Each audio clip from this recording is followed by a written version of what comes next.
నమస్కారం ఫోకస్ అనంత న్యూస్ కి స్వాగతం. హెడ్లైన్ చూద్దాం.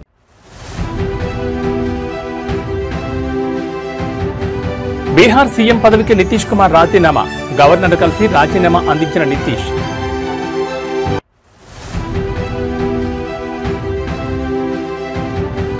సౌదీ అరేబియాలో భారత యాత్రికుల బస్సుకు ప్రమాదం. డీజిల్ ట్యాంకర్ను ఢీకొనడంతో 42 మంది సజీవ దహనం.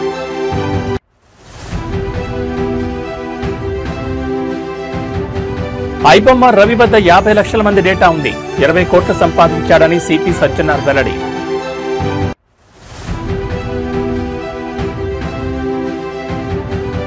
అల్లూరులో మరో ఆశ్రమ పాఠశాలలో ఫుడ్ పాయిజన్ బారిన పడిన 22 మంది బాలికలు. ఇక డీటెయిల్స్ చూస్తే బీహార్ ముఖ్యమంత్రిగా నితీష్ కుమార్ కొనసాగుతారని బీహార్ బీజేపీ అధ్యక్షుడు దిలీప్ జైస్వాల్ ప్రకటించారు. 10వసారి ముఖ్యమంత్రిగా ప్రమాణ స్వీకారం చేయనున్న నితీష్ కుమార్ కు ఆయన శుభాకాంక్షలు తెలిపారు.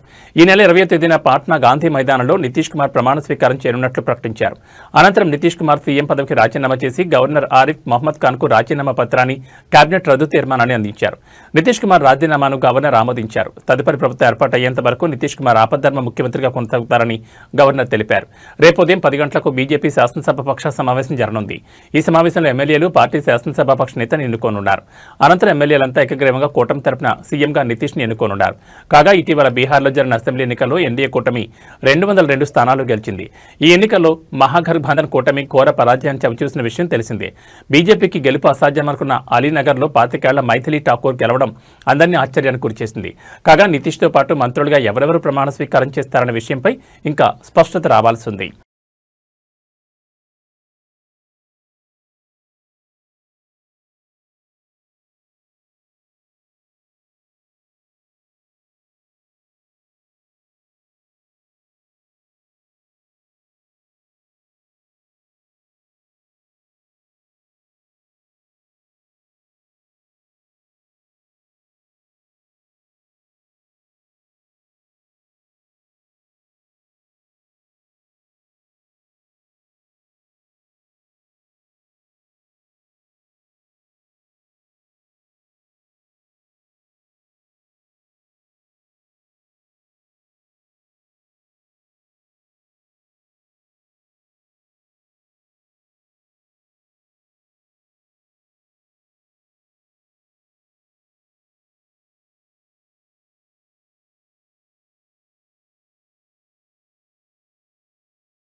సౌదీ అరేబియాలో జరిగిన ఘోర రోడ్డు ప్రమాదంలో 42 మంది భారత యాత్రికులు ప్రాణాలు కోల్పోయారు. యాత్రికులతో ప్రయాణిస్తున్న బస్సును డీజిల్ ట్యాంకర్ ఢీకొట్టడంతో మంటలు చెలరేగి వారంతా సజీవ దహనమయ్యారు.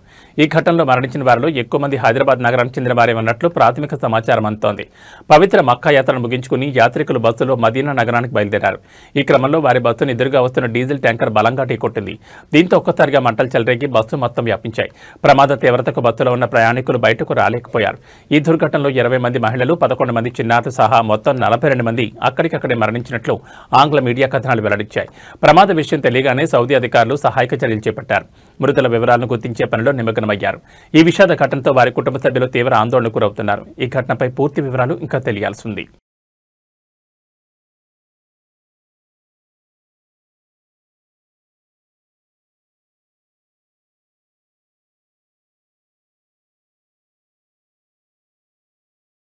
తెలుగు సినీ పరిశ్రమకు వేల కోట్ల నష్టం కలిగిస్తున్న ఐబొమ్మ పైరసీ వెబ్సైట్ కేసులో ప్రధాన సూత్రధారి ఇమ్మడి రవిని అరెస్ట్ చేసినట్లు హైదరాబాద్ నగర పోలీస్ కమిషనర్ సిపి సజ్జనార్ వెల్లడించారు.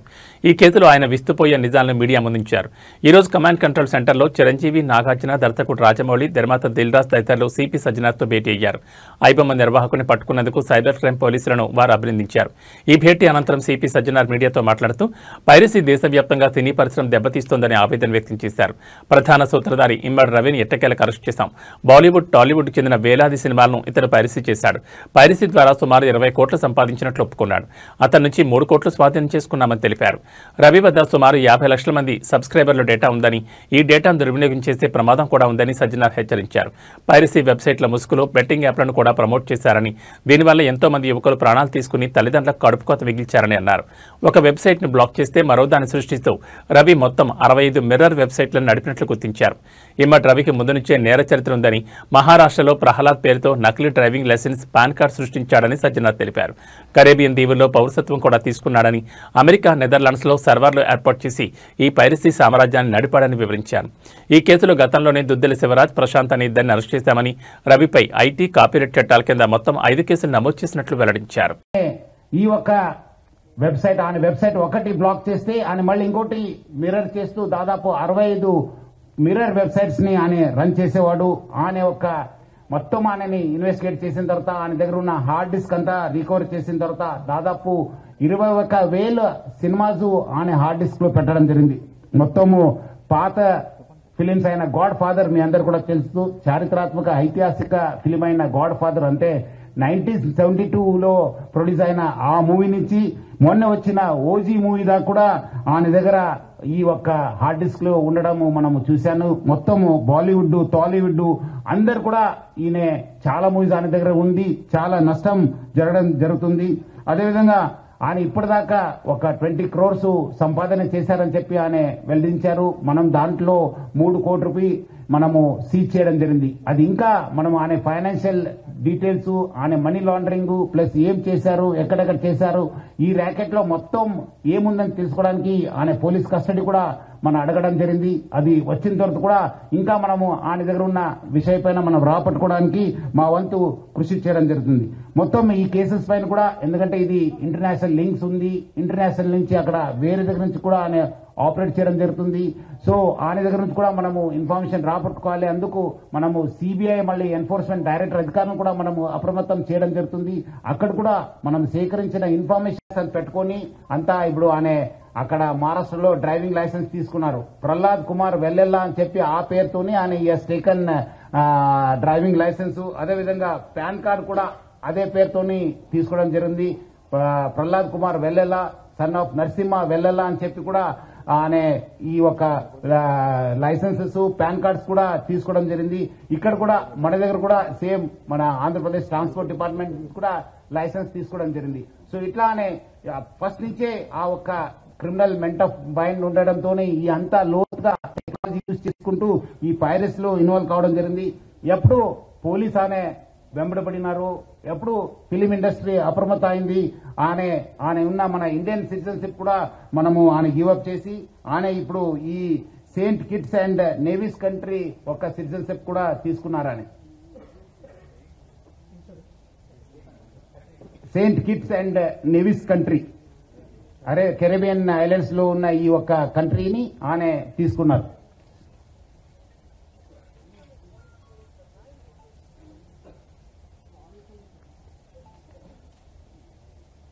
అదేవిధంగా ఆయన అక్కడ ఫ్రాన్స్ లో ఉంటూ మొత్తము Netherlands, Switzerland, USA, Thailand, France, Dubai లో బాగా తిరిగేవాళ్ళు. సో మొత్తం ఆయన ఈ ఒక్క వెబ్సైట్ డెవలప్మెంట్ లో, డిజైనింగ్ లో, హోస్టింగ్ లో చాలా అంటే చాలా ఎక్స్పర్ట్. అంటే చాలా సంవత్సరం నుంచి ఆ ఒక విద్యాన్ని నేర్చుకొని ఈ ఒక నాలెడ్జ్ ని పెంచుకొని ఇదంతా ఐబొమ్మ, బొప్పం టీవీని ప్రమోట్ చేయడం జరుగుతుంది. 2019 నుంచి ఈ ఒక ఐబొమ్మ వెబ్సైట్ ని స్టార్ట్ చేసి మొత్తం అనే సర్వర్స్ అంతా అమెరికా, స్విట్జర్లాండ్స్ లో పెట్టడం జరుగుతుంది, నెదర్లాండ్స్ లో పెట్టడం జరుగుతుంది. మొత్తం అనే 110 డొమైన్స్ ని ఆయన పర్చేస్ చేశారు.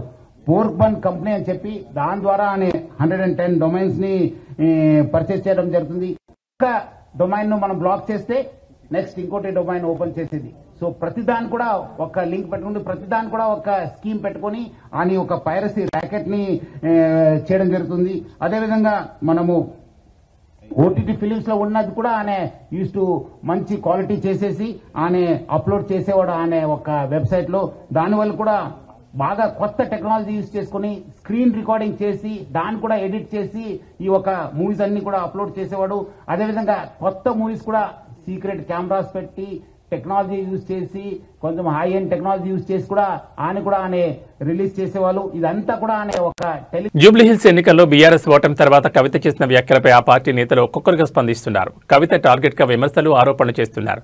తాజాగా బీఆర్ఎస్ ఎమ్మెల్యే కేపీ వివేకానంద సంచలన వ్యాఖ్యలు చేశారు. కవితకు గత 10 ఏళ్లలో ఎంపీగా, ఎమ్మెల్సీగా పదవులు అనుభవించినప్పుడు కనిపించని సమస్యలు ఇప్పుడే కనిపిస్తున్నాయని ప్రశ్నించారు. ఆమె ఎవరిని సంతోషపెట్టడానికి, ఎవరికి ప్రయోజనం కలిగించడానికి, ఏ పార్టీకి లాభం చేకూర్చడానికి ఇలాంటి వ్యాఖ్యలు చేస్తున్నారని అడిగారు. జూబ్లీహిల్స్ ఫలితాల తర్వాత వ్యంగ్యంగా కామెంట్లు చేయడం, కృష్ణార్జున్లు అంటూ సెటైర్లు వేయడం ఎవరిని సంతోషపెట్టడానికని ప్రశ్నించారు.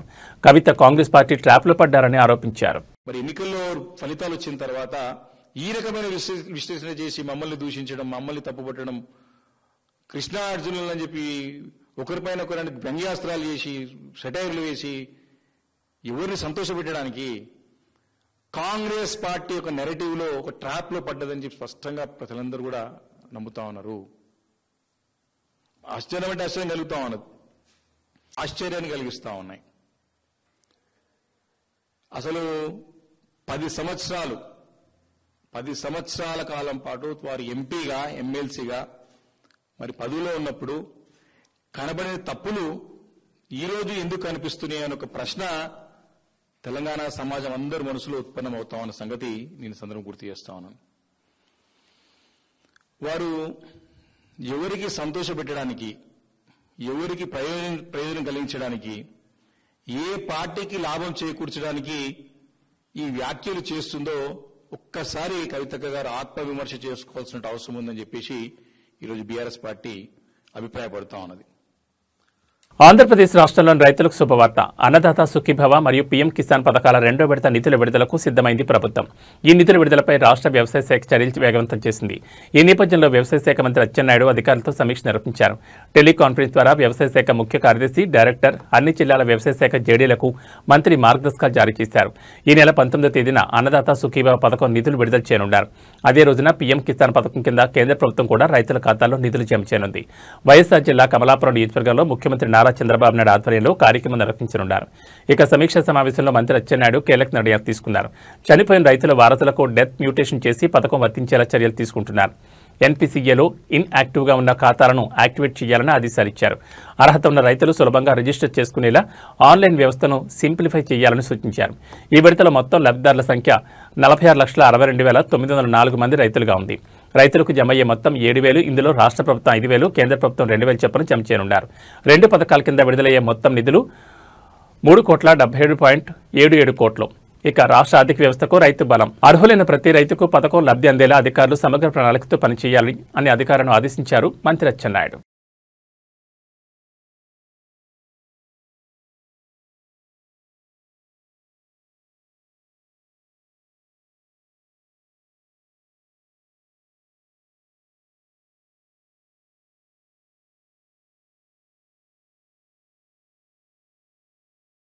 మద్యం కేసులో నిందితులైన చెవిరెడ్డి భాస్కర్ రెడ్డి, వెంకటేష్ నాయుడు బెయిల్ పిటిషన్ను విజయవాడ ఏసీబీ కోర్టు ఇవాళ విచారించింది. తదుపరి విచారణను రేపటికి వాయిదా వేసింది. ఈ కేసులో చెవిరెడ్డి భాస్కర్ రెడ్డి A38 కాగా వెంకటేష్ A34గా ఉన్నారు. గత ఎన్నికల సమయంలో మద్యం ముడుపుల సొమ్మును ఓటర్లకు పంచారనే ఆరోపణలతో వీరిపై కేసు నమోదైంది. ప్రస్తుతం నిందితులు విజయవాడ జిల్లా జైల్లో జ్యుడిషియల్ రిమాండ్ ఖైదీలుగా ఉన్నారు. గతంలో కూడా పలుమార్లు బెయిల్ కోసం నిందితులు ప్రయత్నించినప్పటికీ కోర్టు వాటిని తిరస్కరించింది. దీంతో మరోసారి నిందితులు బెయిల్ కోసం పిటిషన్ దాఖలు చేశారు.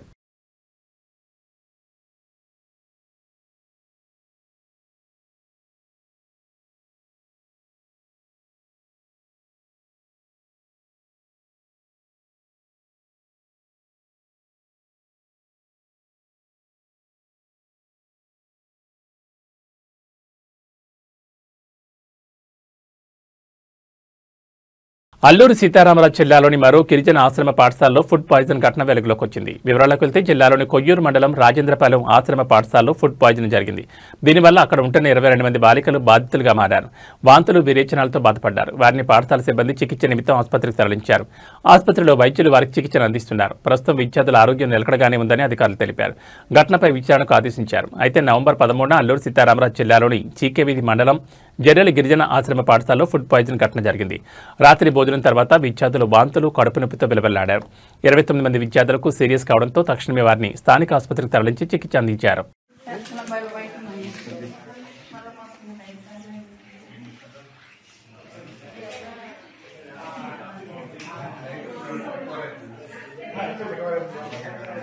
మీ అమ్మాయి కూడా ఉందా రాని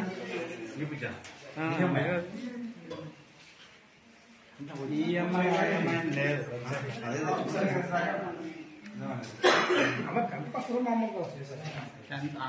అందరూ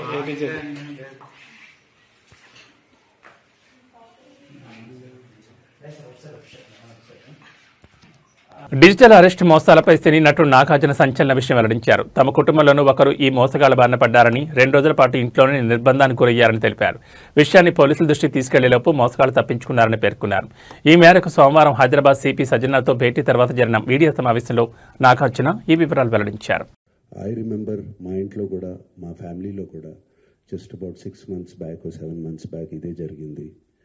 ఆల్మోస్ట్ ఇంట్లో ఫ్యామిలీ మెంబర్ని ఒక డిజిటల్ అరెస్ట్లో ఆల్మోస్ట్ 2 days పెట్టారు. ఇదే సేమ్ ఒక ఆర్గనైజేషన్ ఇస్ డన్. సో వాళ్ళు ట్రాక్ చేస్తారు, వీక్నెస్ చూసుకుంటారు, ఎలా పట్టుకోవాలి, వీళ్ళని ఎలా చేయాలి అని చేసి, and they have all the details, credit card account details, everything. And కేవలం మనం తెలియకుండా ఏదో ఒక వెబ్సైట్ ఏదో దొరికింది, ఇది ఇంట్రెస్టింగ్గా ఉందని చెప్పి వెళతాం. ఇది సినిమాలు చూపించడం అనేది it is a big trap. అది వాళ్ళకేదో మీకు ఫ్రీగా సినిమాలు చూపించాలని కాదు, వాళ్ళకి దీని వెనకాల చాలా పెద్ద ప్లాన్ ఉంది. To make thousands of crores.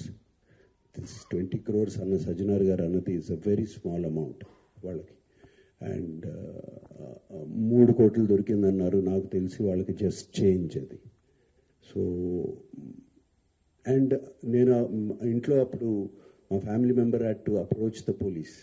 నాకు ఇలా జరుగుతుంది అంటే ఇమీడియట్గా when police came on line వచ్చినగానే వాళ్ళు 1 సెకండ్లో మాయమైపోయారు. వాళ్ళని ట్రేస్ చేయడం కూడా కుదరలేదు. తర్వాత అంత పకడ్బందీగా ఉన్నారు. సో తిరుమల శ్రీ వెంకటేశ్వర స్వామివారిని మెగా హీరో సాయి ధరమ్ తేజ్ దర్శించుకున్నారు. ఇవాళ ఉదయం వీఐపీ బ్రేక్ సమయంలో ఆయన శ్రీవారి సేవలో పాల్గొని మొక్కులు తీర్చుకున్నారు. స్వామివారి దర్శనం అనంతరం రంగనాయక మండపంలో వేద ఆశీర్వచనంతో అధికారులు తీర్థప్రసాదాలు అందజేశారు.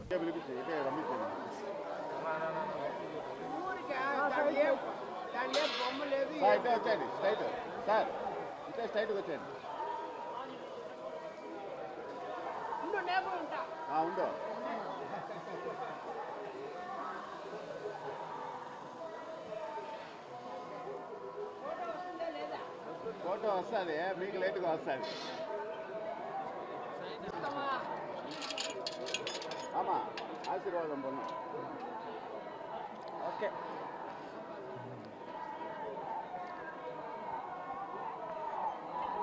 చూసుకుందా.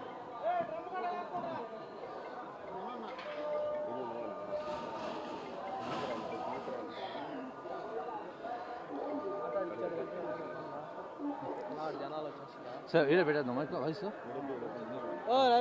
జనాలు వచ్చేస్తారా అవన్నీ అడగకూడదు.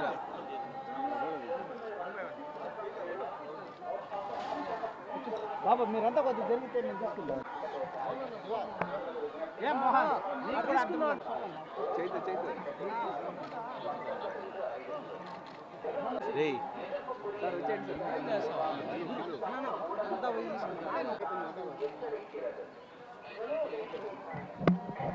వచ్చాడు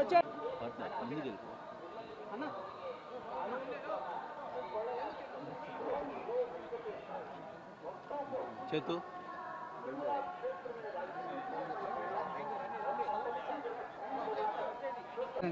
ఓకే సార్, మీరు కొంచెం సైడ్ రండి సార్.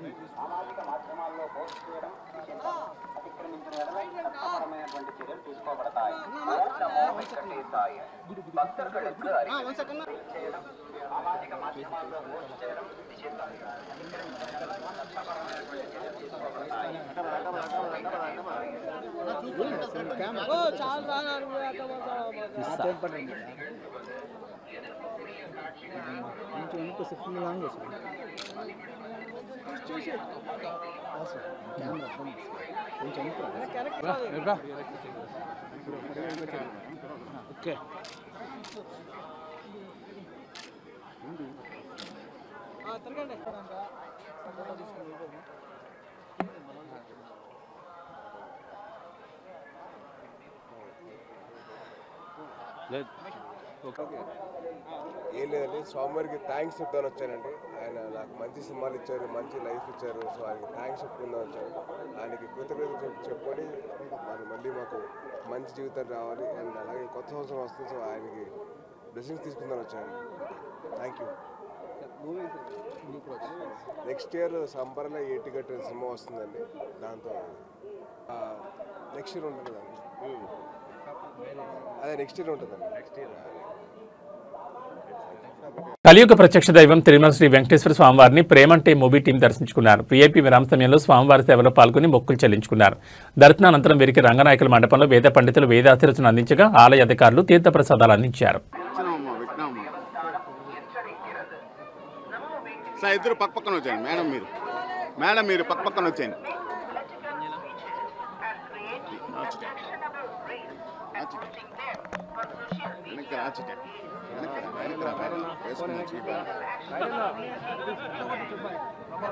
విశ్వ ఎందోను అది వేసుకు ఇప్పుడే.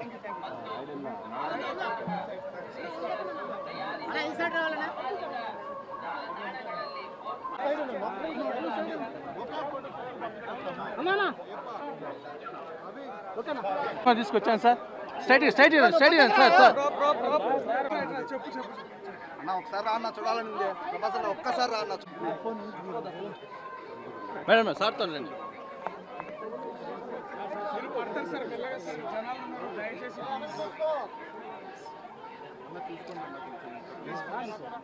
మాకు అలవాటే, మీరు రండి నాకు సార్.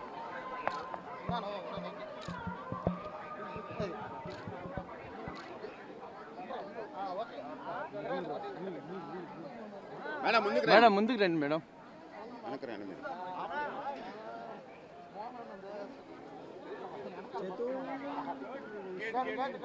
తీమని చెప్పు.